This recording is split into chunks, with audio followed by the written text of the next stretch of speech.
My wife started a fight with my best friend's girlfriend, and I think my wife is in the wrong. What do I do? To be as vague as possible, since my wife is a Redditor, I will give a high-level overview of the situation. To preface this story, I feel like it's important to state that my wife, Mary, has severe anxiety and is going through a negative time in her life. One of her triggers is the perceiving that anyone is thinking about her negatively, i.e., giving her negative or critical feedback. She's also been more anxious recently because work has been super stressful for her, and I am unfortunately unemployed at the moment, laid off for the past few weeks, receiving unemployment benefits currently, looking for jobs every day, so finances have been stressing her out too. Quite honestly, our relationship is taking a hit at the moment. I won't say that her anxiety is the reason, but her unchecked anxiety and unwillingness to go to therapy is a major issue on my side. Therapy is free through her employer, in case anyone has concerns about that. Anyway, on to the issue. My best friend started dating a lovely girl last year, Audrey, and my wife and her have gotten pretty close, and she and I have gotten close as well. I was under the impression that they had been talking regularly, and that some of it probably had to do with our relationship, which I find that normal. Well, I come home the other week, and my wife is crying uncontrollably and is completely distraught. According to my wife, she had been venting about her anxiety about my unemployment to Audrey, and she told me that Audrey told her something along the lines to get a grip and stop being so anxious because it was making everything worse. Obviously, I was appalled and concerned, so I texted my friend asking what was going on and told him what my wife said. He sent back screenshots of my wife and Audrey's conversation, and it was nothing like she had described. Audrey was actually, in my opinion, really supportive and understanding, but did offer the feedback that maybe it might be helpful for her anxiety to seek out professional help. She also did tell my wife, verbatim from the text, the following: I say this from a place of having gone through the same. You should try very hard to stay conscious of your anxiety and explore where it's coming from. I am worried it might be coming from a place of feeling like you need control in a situation where you don't have any. My wife didn't respond to her last text. Audrey is now aware of Mary's reaction. She's reached out to me and said she was feeling confused and a little offended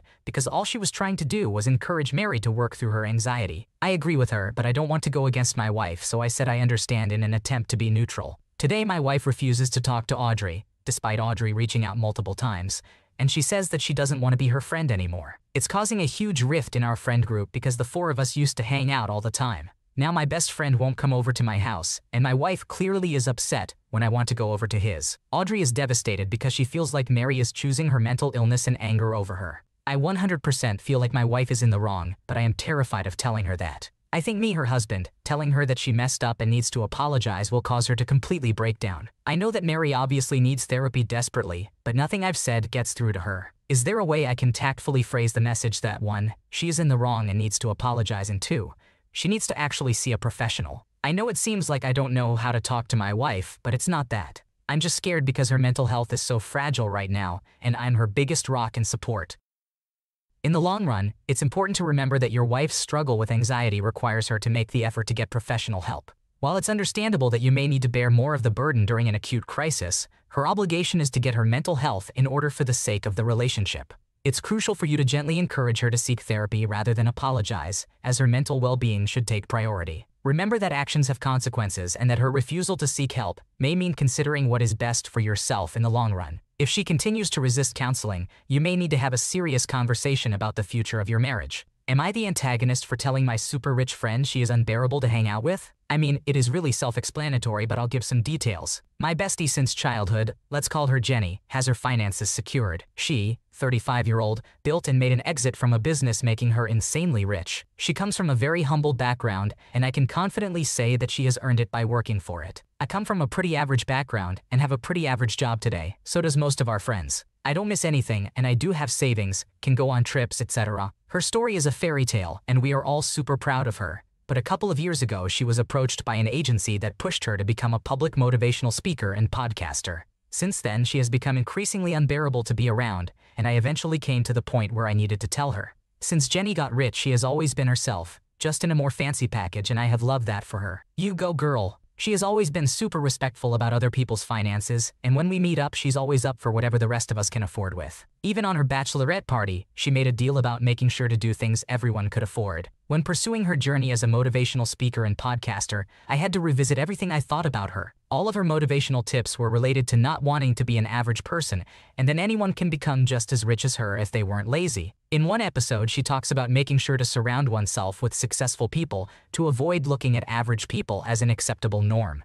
She even went as far as describing another friend's husband as her nightmare partner, as he lacks ambition. She didn't mention him by name, but other details that made us able to identify him. Over time, this worsened and eventually other friends stopped inviting her to things. Now the podcast took another turn, and she started to talk about how to handle when people turn your back at you for becoming successful and how lonely it is at the top. I but decided it was time to tell her I think she's losing grip of reality, and that if she continues with being so judgmental in her podcast, she will end up just as lonely as she describes herself to be. Jenny got super pissed at me and told me she wouldn't expect this from her best friend and claims I have been jealous and felt inferior to her my whole life, which is absolutely not true. She tells me the whole podcast thing is her playing a part and that she exaggerates her opinions for reach. She thinks I am the one who has convinced all the others to leave her side and wants me to apologize before ever speaking to me again. Help me here, am I the a-hole? Should I apologize? Sounds like Jenny is at the top but has lost touch with humanity. She exaggerates her opinions for reach on her podcast, but ultimately she's alienated her friends. Money can't buy everything, and if she's willing to trade real friends for likes, she's paying a very high price. She sounds insufferable and seems to have main character syndrome. Maybe she's in the finding out stage of regrettable behavior. No need to apologize to her, she needs to learn the consequences of her actions. Am I the antagonist for stopping someone from asking my friend out? So, bit of backstory, I have a friend, Allison Scheidalk. Known her close to 20 years now. Due to pandemic and just general life stuff, hadn't seen her in person in a few years. That changed when I ran into her at my local grocery store. She now works there and lives about 4 blocks from me. On to the issue at hand. A couple days ago, a mutual friend of ours was throwing a birthday party for himself and invited a bunch of people over. I went and as a surprise brought Allison along with me as no one expected her to show up. And since we live so close, I gave her a ride. People were happy to see Allison again in person after so many years, and she was happy to see them and meet new people there. Later, when I was getting ready to leave as I had to work early the next morning, I saw Allison talking with a girl, Samantha Chatty. I don't know Samantha all that well. We've been to a couple of board game nights my friend hosted, but that's it. Always been polite to each other but not really friends. I approached the two and let Allison know I was leaving, and asked if she wanted a ride home or not. She said yes and quickly gathered up her stuff and said goodbye to a few people. I noticed that Samantha seemed annoyed, upset, but didn't say anything to me, just walked away. I didn't think much of it and Allison and I left. I dropped her off at her place and we made plans to get dinner in a few days. Cut to the next day, I am on my lunch break and chatting with friends on a Discord server when I get a message from Samantha. She is also on the server, basically screaming at me for dragging Allison away, just as Samantha was apparently about to ask her out. Confused, I responded I didn't do anything of the sort, just offered her a ride home from the party as I drove her there and she accepted. Samantha then started sending me more messages calling me an asshole for ruining her chances and accusing me of being jealous. Apparently after we left, Samantha had complained to my friends, and one of them told her that I had feelings for Allison. While this isn't wrong, it's also something I talked with Allison about several years ago. She did not return them. So while they have not fully gone away, I don't really dwell on them or let them affect our friendship. I told Samantha she was being ridiculous, that all I did was offer my friend a ride home and nothing more. Samantha didn't like this and demanded I give her Allison's number to make up for being an ass. I flat out told her no, I would never just give out someone else's personal information like that without their approval first. Samantha started going off, saying that I am a homophobic asshole, and several other people jumped on, agreeing with her that I need to do the right thing and just give her Allison's number. I told them all to fuck off and logged out. I have since gotten several angry texts from Samantha and others about this. I don't think I'm in the wrong, but could use some third-party judgment here.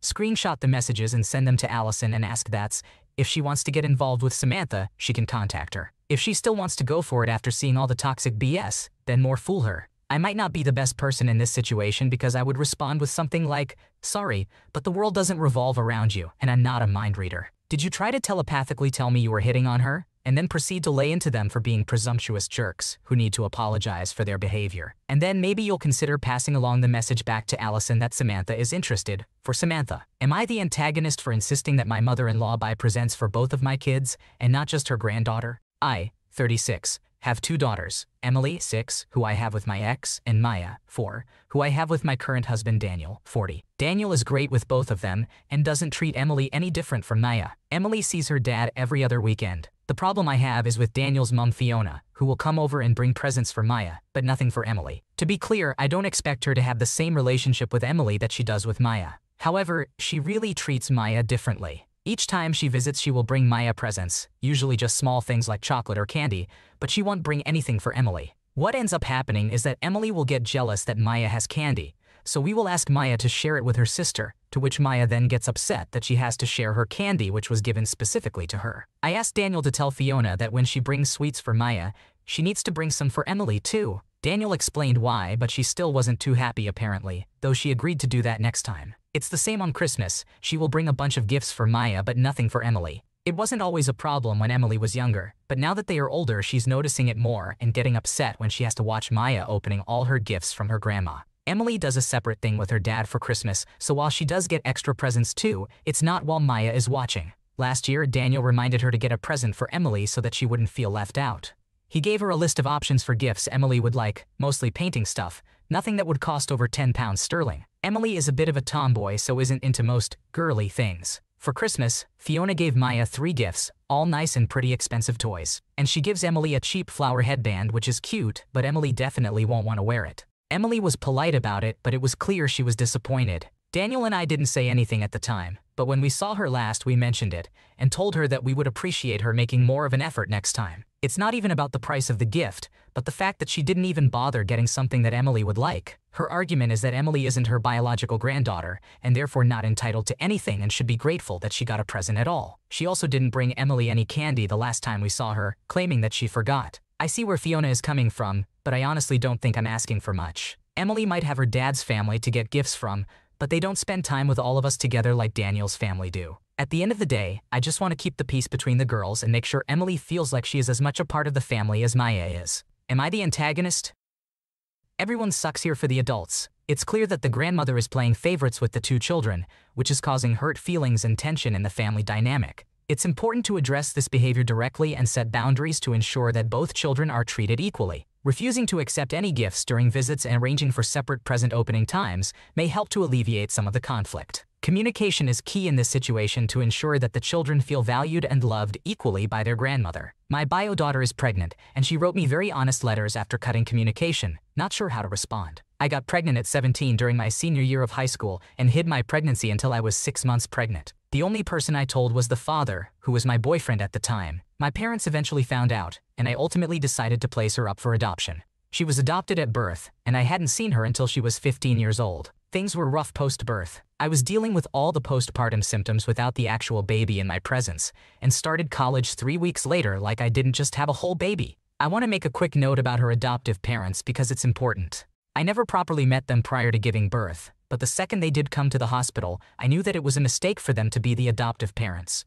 But there was literally nothing I could do about it, and I was right about them because she does not speak to them and even moved out when she was 16. I did make a comment to her about what I felt when I handed them to her, and that sparked a deep, emotional response from her. Ever since then, things only went downhill, which is what she has now told me. She found me over 3 years ago. We were really close, and then she became more distant as time went by to the point where she stopped talking to me when the new year hit. I didn't know what I did. I even wrote her a few messages, to which I've gotten no response to. I haven't seen her since November, and I found out she was pregnant earlier this month through my ex's, her bio-father's socials, because he posted her gender reveal. I finally got some form of communication from her, which were a few letters by mail. There were 3 letters in total, and a few pictures. In the letters, she told me she was pregnant. The reason she pulled away was because of the resentment she harbors towards her upbringing, which has not gone away, but she's currently working on it. She acknowledges that although she understands that I was very young, she still resents that fact that she was placed with her adoptive parents, despite me admitting that I knew it was not a good decision. The letters were very raw and honest, and it honestly was tough to read, but I did finish all 3 and looked at all the pictures. I guess I'm posting here because 1,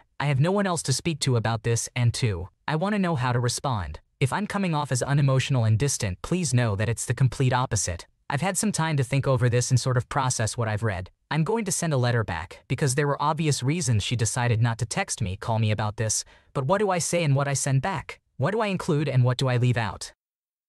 Tell her that you'll always be there for her, regardless of the level of contact she wants. Reassure her that you're not angry and that you're proud of her for being open and honest. Let her know that you understand the tough situation and appreciate that she is keeping the lines of communication open. Encourage a discussion about the adoption issues in person when she is ready. Remind her that your actions were out of your control due to the law. MISO invited people over. Does little to host. How do I let this slide? Writing this right now as I'm 30 years old, and I'm severely annoyed with my significant other who is 28 years old. We moved in together a few months ago, and not long after, he floated the idea of hosting a Friendsgiving, which I immediately shot down because our apartment is tiny. We own 3 grubby kitchen chairs and only have spaces for 3 people in our living room. There was nothing about our space that I would consider comfortable enough to host something of that nature. We've gotten into a bit of an argument over it, with him insisting that people could sit on the floor and do Thanksgiving. It didn't have to be fancy. I refused again and told him that was absolutely unacceptable to me, and I wasn't going to be hosting things that way. We're not teenagers. We're adults. People should have a chair to put their buttocks in. Fast forward to a few weeks ago when we decided we're going to have a night out with some friends. It started changing and transforming when he invited one other couple to come over so we, neither of us are drivers, could have a drink or two before going out. It eventually looped in our other coworker who volunteered to be the designated driver. Then 2 more people were added. I started panicking about the space, but it was just supposed to be a quick stop into our place for drinks and a meeting space before we head out of town. Then we decided to do pizza at our place before going out. Every time I turned around there was an addition. And again, yesterday, another coworker, who I'm not very comfortable with, and her boyfriend are joining us early. Last night after work I ended up at a department store, buying a set of table and chairs so the space wouldn't look completely ridiculous. I set it up and basically cleaned the entire apartment by myself, and nearly came unglued on significant other at the end of the night. I told him I felt like all of this was dumped in my lap last minute, and we've already talked about how I didn't think our space was suitable for this kind of hosting. He invited people and I was left to address the needs. We worked it out by the end of the night, but I reminded him that there was still quite a bit to be done today, that cups and plates would need to be set out, drinks, etc. I left 10 minutes before people were supposed to be at our place, and he had still not been out of his room from gaming for more than an hour to get drinks. I refused to do anything more to host this. I didn't set stuff out. I didn't cut up and prepare garnishes for drinks. I simply went and took my children to the babysitter, and now I'm sitting in the gas station parking lot waiting for things to get going. So he's forced to actually host. One of our friends just messaged our group text that they'd arrived, and he literally just messaged, "Doors open." They have never been there before. This is insane to me. How do I let this slide? Am I just being unreasonable? You are 100% not the antagonist. I would be pissed too, especially when you are the one making everything happen for him. It sounds like he has no respect for you. I'm an asshole, so this is what I do. When he invites people over, don't help. It's his shindig. Let him do the worrying and preparing. Maybe that will set the tone that you aren't going to be his entertainment servant. Maybe even leave for the night. Thanks for watching. When you subscribe, make sure to hit the bell to turn on notifications so you never miss a video. To finish listening to all the stories, check out the playlist in the description.